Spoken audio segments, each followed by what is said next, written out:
question is, which text do we use when we translate the Bible? Do we translate from the traditional Hebrew text of the called the Masoretic text, or do we translate from one of the translations that have been made subsequently? It's sometimes asked why the Masoretic texts are dated so late. As we said, they're dated to the 9th century AD at the earliest. The basic reason for this is that the Jewish scribes regarded the texts that they were copying as sacred objects, and they gave them a burial. And unless the texts were buried in bone-dry conditions, as was what happened with the Dead Sea Scrolls, scrolls would not be preserved. And this would seem to be what happened with the Masoretic texts. The Dead Sea Scrolls, on the other hand, being buried in a very dry environment by the Dead Sea, were preserved, or at least in part were preserved. The Masoretic text, I would say, is extremely reliable. Jewish scribal practice meant that they were very careful in the way that they copied the text. Occasionally, they made mistakes, and very occasionally, these mistakes can be corrected in consultation with other ancient versions. The Dead Sea Scrolls, on occasion, can provide insights into the meaning of the Hebrew text and should be used, but they can only be used with caution because they're not a complete collection. Two other translations of the Hebrew scriptures were done in antiquity. In the 3rd century BC, according to the traditional story, the Greek-speaking king of Egypt, Ptolemy II, wanted every piece of world literature to be translated into Greek. This included the Hebrew Bible. And according to the traditional story, he sent some emissaries up to Jerusalem, and they came back with 72 scholars who were commissioned to translate the Old Testament scriptures into Greek.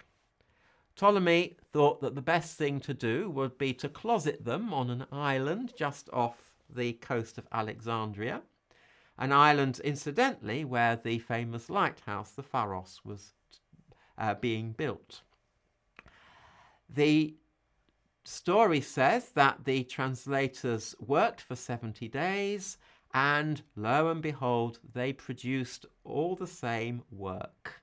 This was proof, if it were needed, that they had acted under divine inspiration. And this text eventually became known as the Septuagint text, from the Latin for 70, either because there were 70 translators or it was done in 70 days.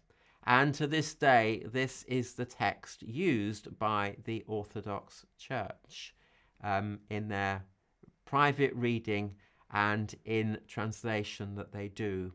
When the Septuagint is giving the ages of the people who lived before the flood, the numbers are vastly different from the figures that we get in the Masoretic text, the traditional Hebrew text.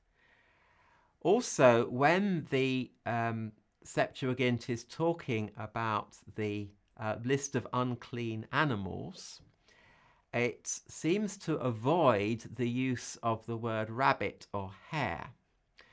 And there seems to be a reason for this. The patron of the Septuagint, Ptolemy II, had a father who was called Ptolemy Lagos, who was known for his big ears. Lagos was a nickname. Greek for hare or rabbit is Lagos. And to avoid offending the father of the king, the father of the sponsor of the translation, the term for rabbit or hare was not put in, Whether that is significant or not, I don't know.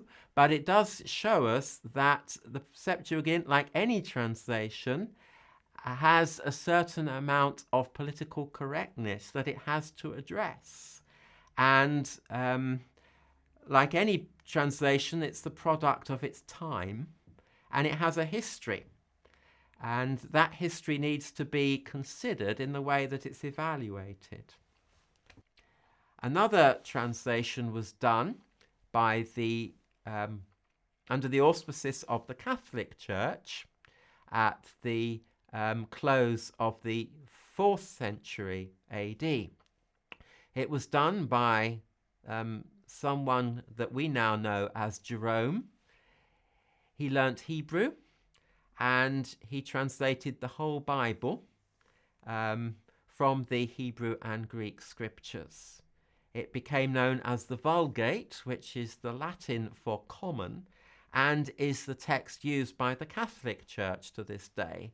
And any other translations that they choose to do are done from this text, not from the Hebrew original and the Greek original text that are used in other denominations for the Bible.